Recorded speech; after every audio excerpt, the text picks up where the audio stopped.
impacted by environmental racism. We know that they are already overburdened with toxins and pollutants. It's a predominantly Black community, and it's a low-income community.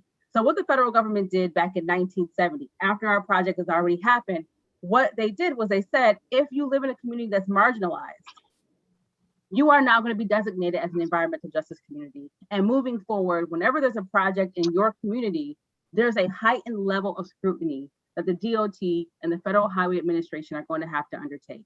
And so what we're saying is, because this community has lived in a neighborhood for 57 years that has been overexposed to air pollution and overexposed to noise pollution, you have to do an in-depth assessment to get a picture or a snapshot of what the health needs are in this community.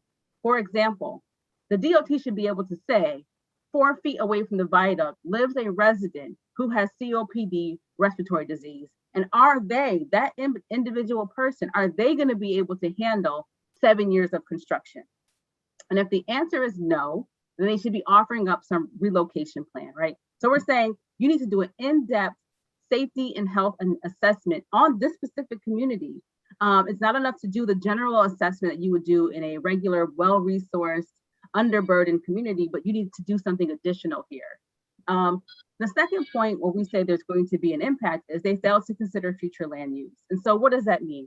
So under NEPA, which is the National Environmental Policy Act, they are required to consider how their construction project will impact the future land use for the community that lives there.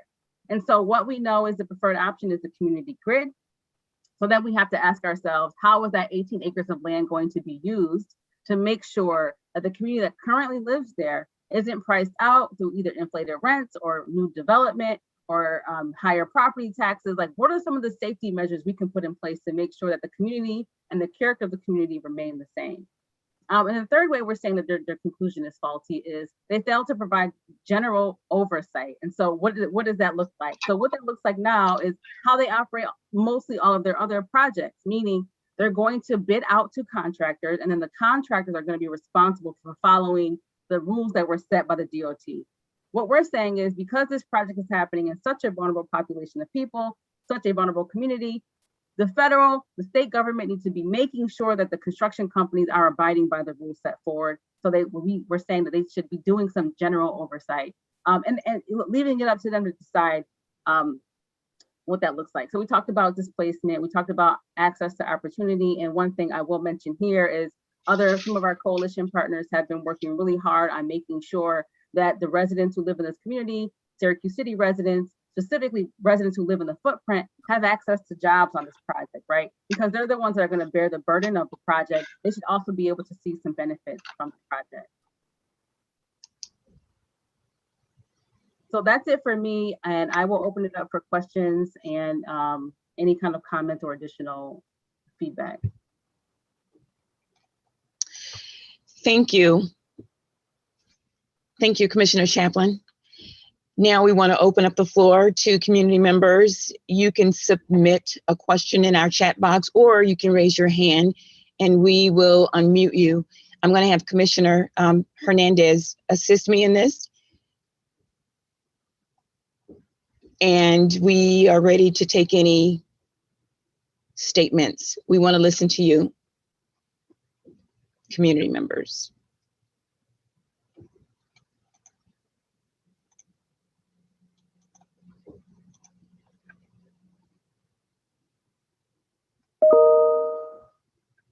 Is there anyone who has a question?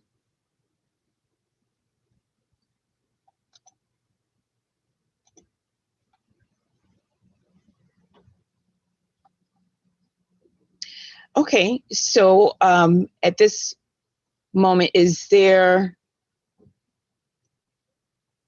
any information? I know what we can do. We can speak a little bit about, can we hear from the county's perspective on this particular project? I know that Commissioner Chaplin mentioned the economic part of this. Does anyone have any questions about the economic portion of this project?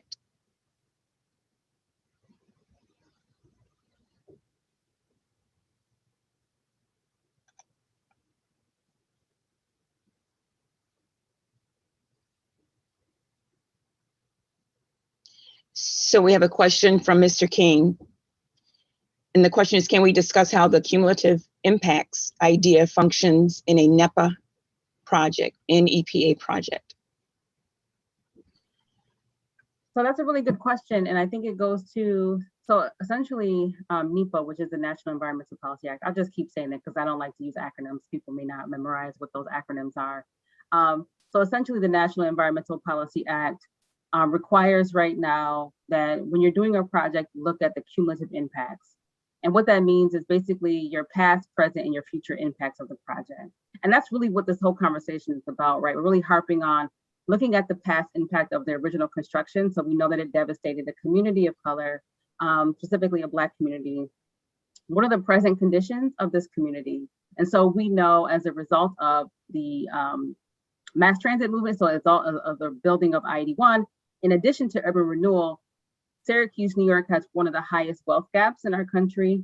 We have some of the highest, we have the highest in New York, one of the highest in the country, segregated school district borders. And we're also struggling with concentrations of poverty, right? And then in the Black community, we have the highest rates of asthma in our county.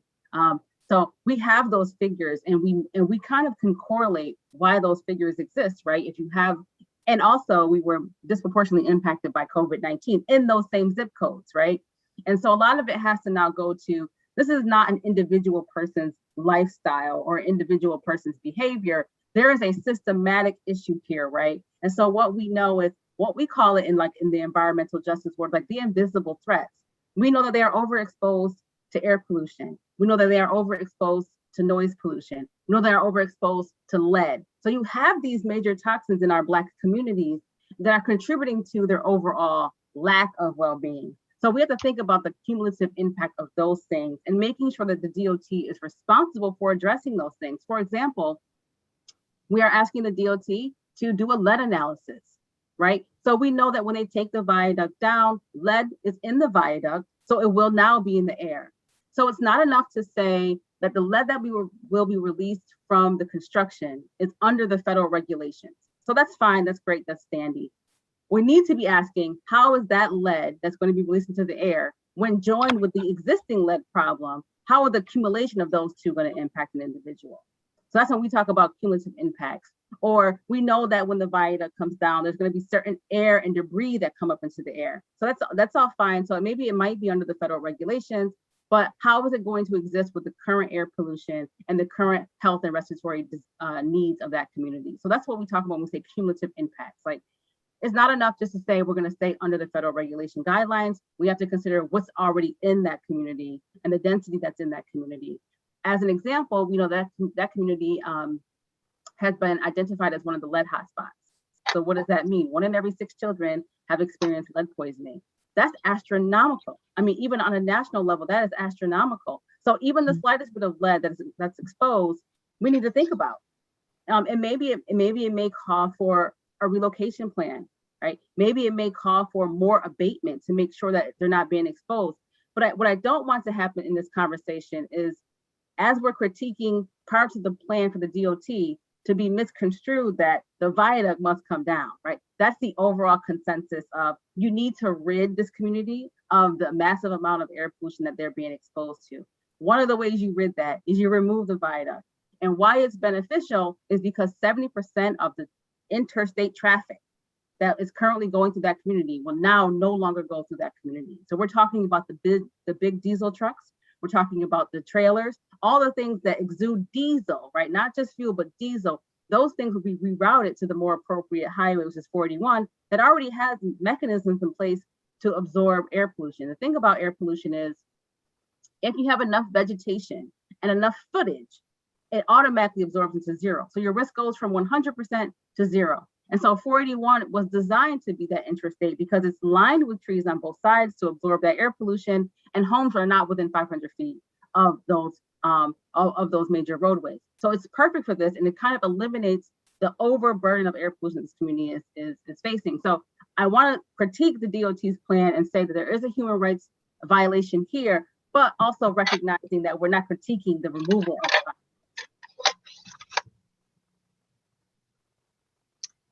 Thank you, Anessa.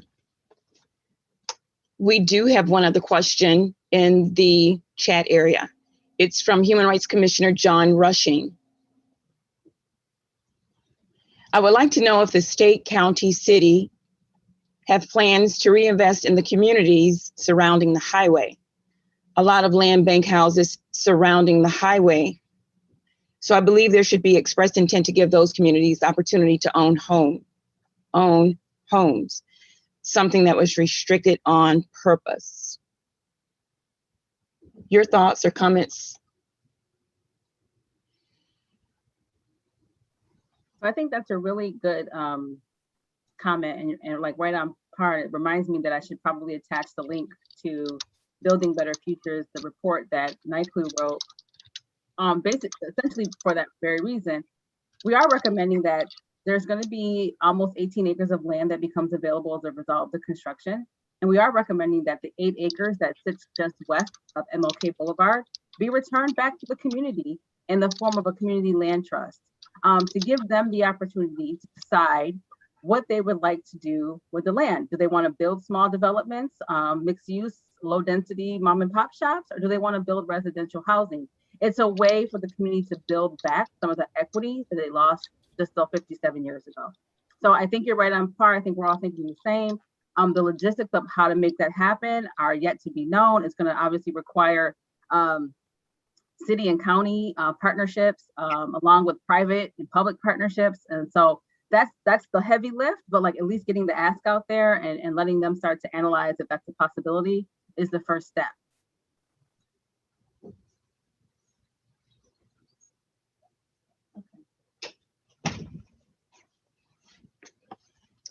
Thank you again, Vanessa. So the one question that we have from Shannon regarding employment on the project, that aspect of the I-81 project is being discussed. It's a process. We don't have any information at this time. We will have more information moving forward. That's information we can get back to you on, Shannon. Make sure you leave contact information so we can follow up with you.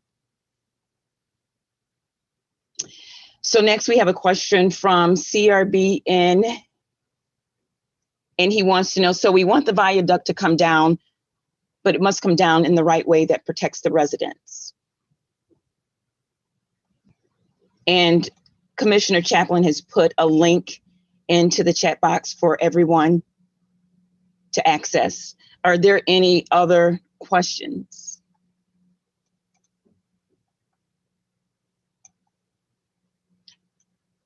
Any other questions? This is your opportunity to ask any questions associated with the I-81 project.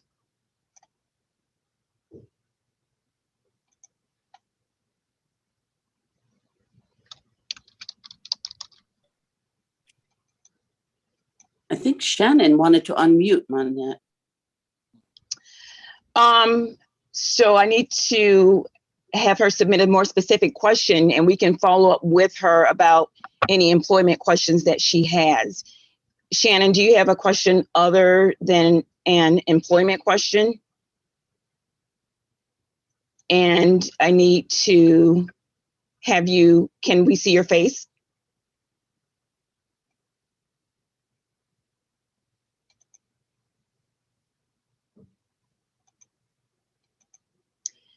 So Shannon, you should be able to unmute and speak. Are you able to do that? There you go. Oh, thank you so much. I'm sorry. I'm on my phone and it's not really working very well. I didn't mean to be so vague.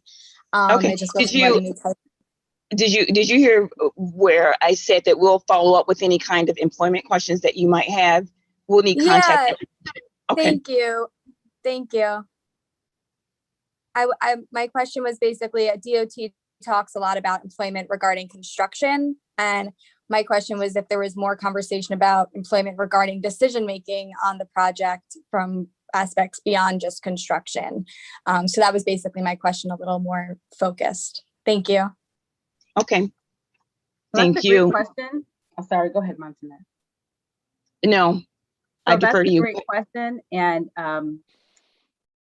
so here's the I guess the best way to put this is anyone beyond the employees of the New York State Department of Transportation do not have decision-making power, right? So this is their report. And so the DEIS, which is the draft environmental impact statement, which they're required to do, is really like the layout of the best plan that they have concluded. So they present that to the community, and it's really on us, right? And not saying I agree with the system, but that's just the system that we have. It's really on the community to push back on what they have concluded as the best plan. We are, like I said, we are in the best position to do that because we're in the community. So we know, right? We live here, we work here, we play here. So we can push back on that decision making. But ultimately, when they issue their record of decision, the decision makers are just the people who will work for and are employed for the DOT. I hope that answers your question. I know it's not the best answer, but that's just what the system that we exist in. I can say a bit about employment if you like, but the only other thing I'll add to that, Shannon, is they are required by law to consider the comments that are submitted by the public. And the term considered legally has meant they have to take a hard look at what we're recommending. So the idea is if we raise these civil rights issues in a big enough or loud enough way, then the justification now has to fall on them to say, we understand that this whole community wants this one thing. Now we have to explain why we can't do it. And so really the burden shifts once we start submitting our own comments through the way that we talked before, either through phone, email, or showing up at a public hearing. The burden then shifts to them having to say, how come they can't do it? And so that's really the importance of submitting a public comment and being involved in the process.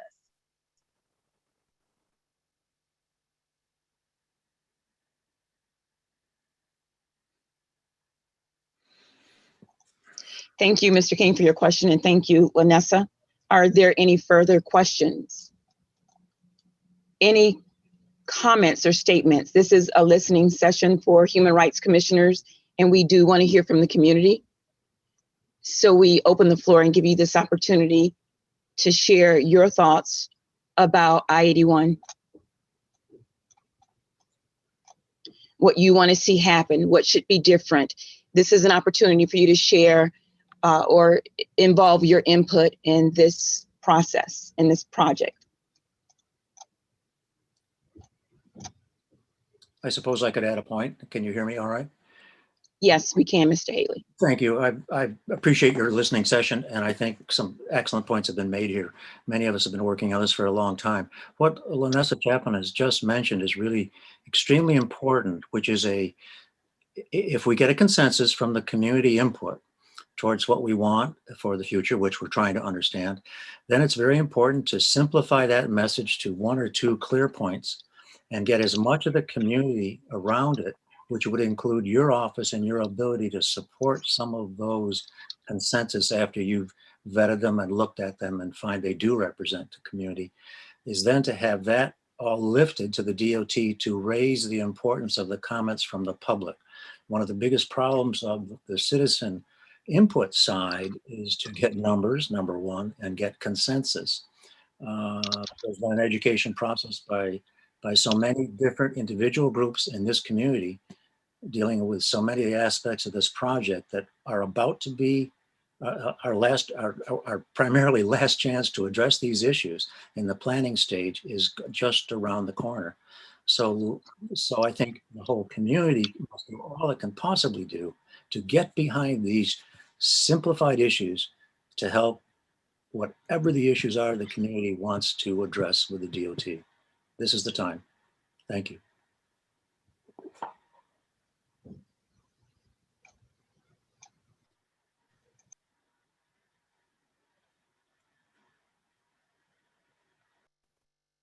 if I could make a brief comment. Okay.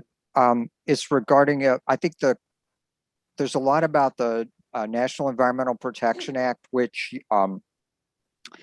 might not be apparent, but can be we can refer to and tap, and cumulative impacts is one example of that, where it is actually in the design of the act to take into account, and this began with ecological things, so they constructed that around ecological impacts, but then they realized that it applies to social also. And this is all on the you can link to the White House website, has information about this if you want more. So that it's a valid idea. It's just that not a lot of projects might directly tap this, but it is in the, I think, as far as I understand, the construction of the act. And so there are things that we can ask for, which once having enough people ask for them, they have to respond.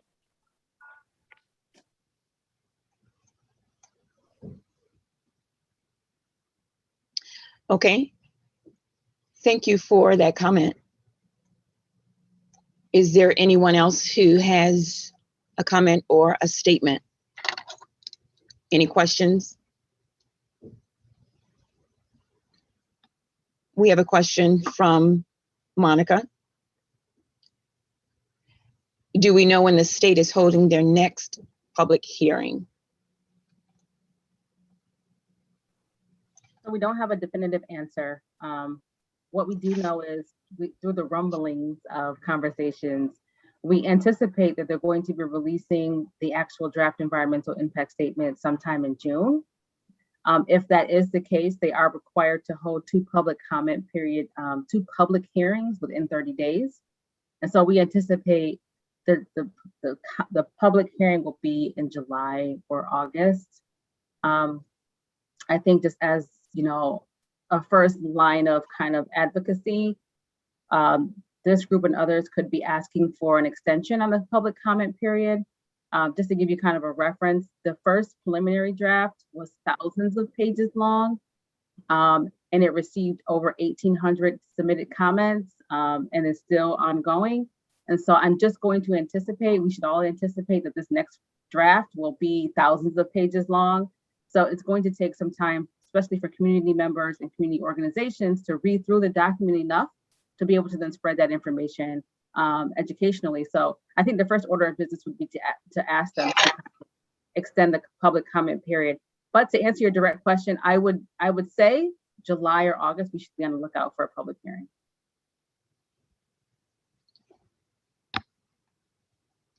All right, thank you. Are there any other?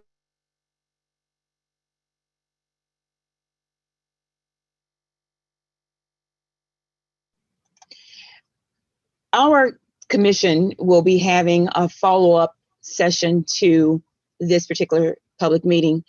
Lanessa, is there anything we can do between now and then as a means to be part of this process of the I-81 project?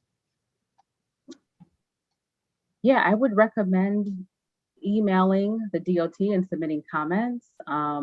If you have any questions or concerns, now is the time to submit them. You don't want to wait till the public hearing because, like I said, there's such a short amount of time that you have to advocate for what you want. And I can put a link in the chat that will send you directly to their page and also to the NYCLU page that also is submitting comments on folks' behalf. So I'll put the links in those right. Okay, thank you. Also, CRBN has a question, but I'm not clear on what your question is. I'm going to unmute you or ask you to unmute. And if you could just expound a little bit on your question.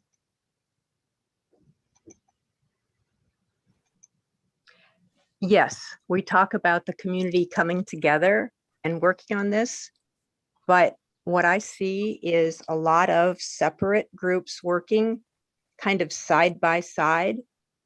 And I think it would be much more effective if we can figure out a way to all work together. And it was a rhetorical question more than anything else. How do we work together to define what it is that we want the state or the city or the county to do to make I-81 the transformation that we want it to become? I'm done. Thank you very much. We appreciate that comment.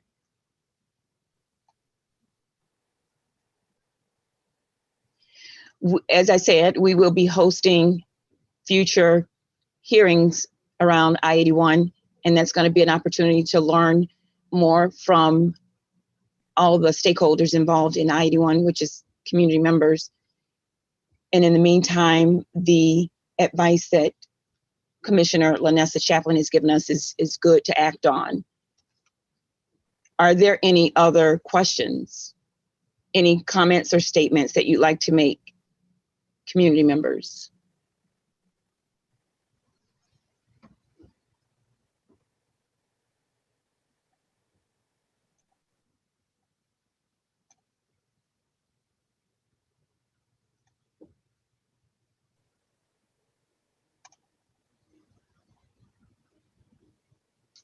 So there's a I could just put screenshot. a plug- Oh, sorry. Yeah.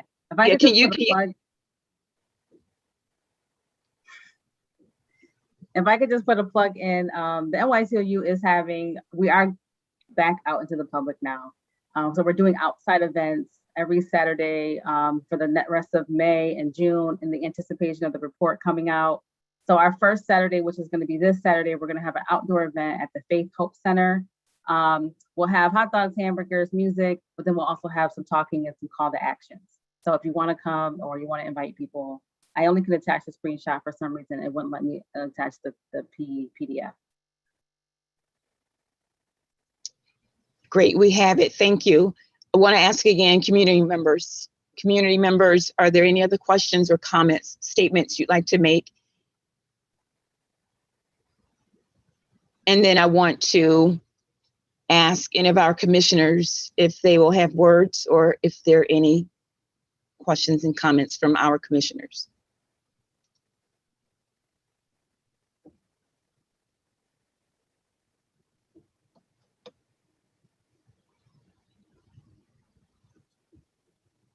Anyone? I see Commissioner Rushing has his hand up. You should be able to unmute. Hi, everybody. I would just wanted to comment and thank everyone in attendance for attending this meeting. I want to thank Commissioner Lanessa for such a beautiful presentation in the beginning. I really do agree with you that the history of that edifice needs to be addressed in order for us to be able to move forward in a more productive future. And that's why I asked the questions that I asked previously in regards to what is going to be these municipalities' dedication to reinvigorating the neighborhoods that were decimated for that project. So thank you again for everybody for attending. I look forward to our meetings in the future. Stay well and stay masked. I don't care what nobody says. Thank you. Martinet. Thank you. Thank you, Commissioner. I'm sorry, someone has a question or hand up? No, it's Rashida. Hi. Hi, everyone. I just wanted for tuning in. Lanessa, you did an amazing job. On behalf of the Human Rights Commission, I am the chair. I am so thankful for everyone that logged on today. And this is just one of many listening sessions we will do for the community. We will have Lanessa back again. Please spread the word. This is what we have to do as a community. So what's going on.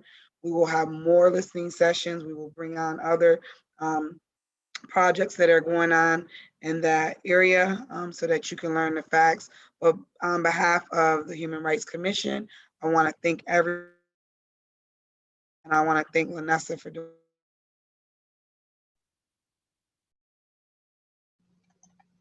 We missed a little bit of what you were saying, Commissioner Chair. Rashida, can you say that again? My internet. Yes, I just wanted to thank everyone for logging on today. And as the Human Rights Commission, I was just speaking up for everyone, saying thank you for logging on and thanking Lanessa Chaplin for doing an amazing job. And this is just sessions we will do for the community. This is what we're about. This is what the human rights is about. We're about making sure our community is educated. An amazing team. And I just want to thank everyone for listening today.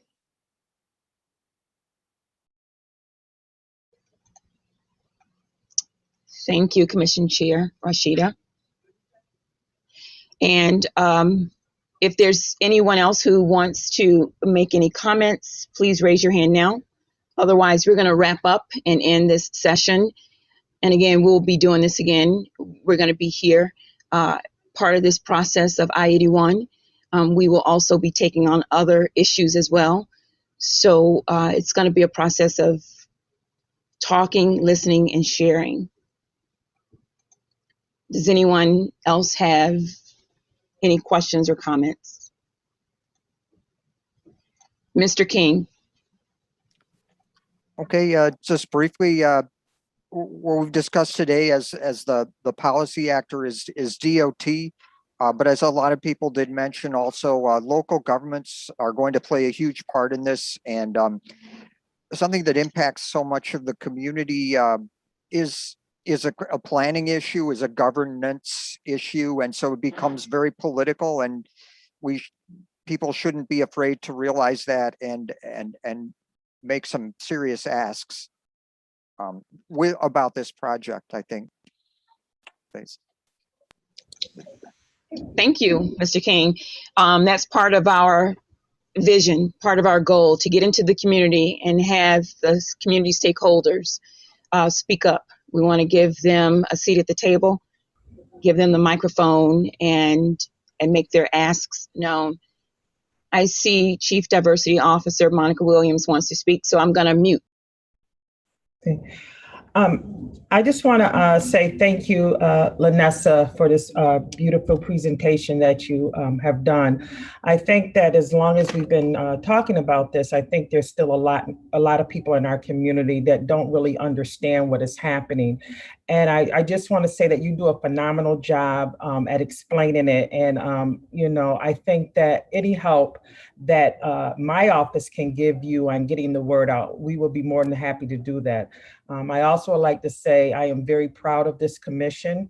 I think you all are doing a phenomenal job on keeping the community updated with information as to what is happening in our community. Sometimes people think that because, you know, we're on social media and all that, everybody knows what's going on. And that's just not the case, as we see. Lanessa has been, I can just sing her praises because she's really been out there. When I talk about boots on the ground, Lanessa has been knocking on doors, trying to get the community to understand how this is going to impact them. And, you know, if you know of anyone who lives in that area who may be impacted by it, and you don't feel comfortable having that conversation, please have them reach out to Lanessa or give Lanessa their information. Because like I said, to me, she's the champion of getting this information out in our communities, and she's been doing this for a long time. And Lanessa, I just want to say thank you because, you know, sometimes I think you don't get enough thanks for the work that you're doing, and literally, you are like boots on the ground. You're knocking on those doors. You're just not in one specific station. You're like everywhere. You know, you're knocking on those doors. And I remember being in a meeting with you at the Elks Lodge and just watching you give that presentation and the questions coming back and how you articulated the information. Even I went out, you know, understanding more about this project and learning more things. So again, I just want to say thank you, and thank you all. You all are doing a phenomenal job, and I don't never want to be remiss without saying that to you all, because, you know, you don't get paid to do this work, and you do it because you love your community. And, you know, and I never want not take an opportunity to thank you all. So again, thank you. I gotta first. I can't accept. Y'all know I can't take compliments, so please stop. I don't like them. I'm uncomfortable. I want to hide. Because myself, I feel like I never do enough work, so that's that pressure on me. But I just want to take this moment. First of all, we have an amazing chair, Rashida, who is like killing the game, and she's really gonna like keep us on task and make sure that we're doing what we have to be doing. She's super passionate about this. And also, Monica, you have had your boots on the ground, Chief Diversity Officer, with like getting this group together. And so like, I am amazed and so proud of the group that you got together to work on this commission. And I think I mentioned it yesterday to Montanette, like you put a really great group of people together. I'm proud to be on the board with these people, and just the diversity and representation is amazing and astounding. And I'm just looking forward to all the work that we can do. So thank you for putting us together and doing all that hard work that you did and recruiting people to be on this commission. So I appreciate that.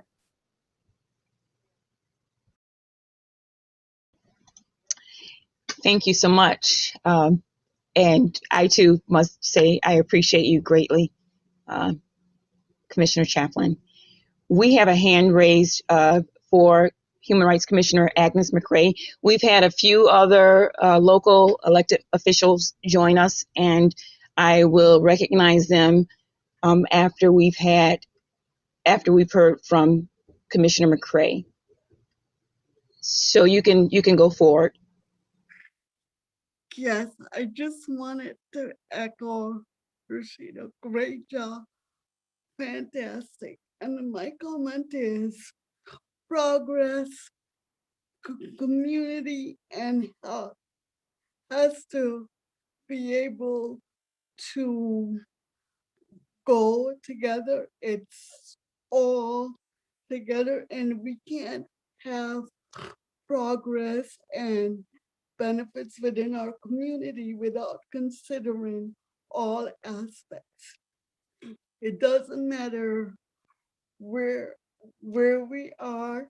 It just matters that we grow our community in the best way we can for all. And how we do that is doing it together, because human rights is where we start from.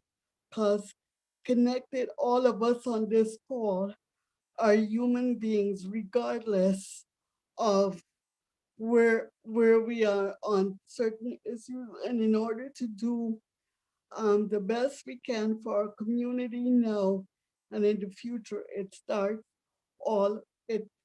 has to start with all of us. So we hope that we continue to hear your voices and concerns, because we are here together with our community and with our businesses as we progress and go forward, not just for now, but for all the tomorrows. Because whether we're sitting or standing or the lights are on and off, the Syracuse community is still a, a, a business of fortitude, commitment to all its citizens. And we owe that to each other and one another. And let's work together not only to bring the problems forth, but to be part of the solution, because that's secure rights for all. Thank you very much. Thank you so much, Commissioner McCrae. We appreciate those comments very much. I want to acknowledge DeWitt Town Board member Karen Whitney has joined us, and also County Legislator Linda Irvin. As I understand, Legislator Irvin does not want to speak or doesn't have words at this time, or doesn't want to have words. And I am not certain about Karen Whitney, but I want to acknowledge that they are here with us. Are there any more questions regarding the I-81 project or comments?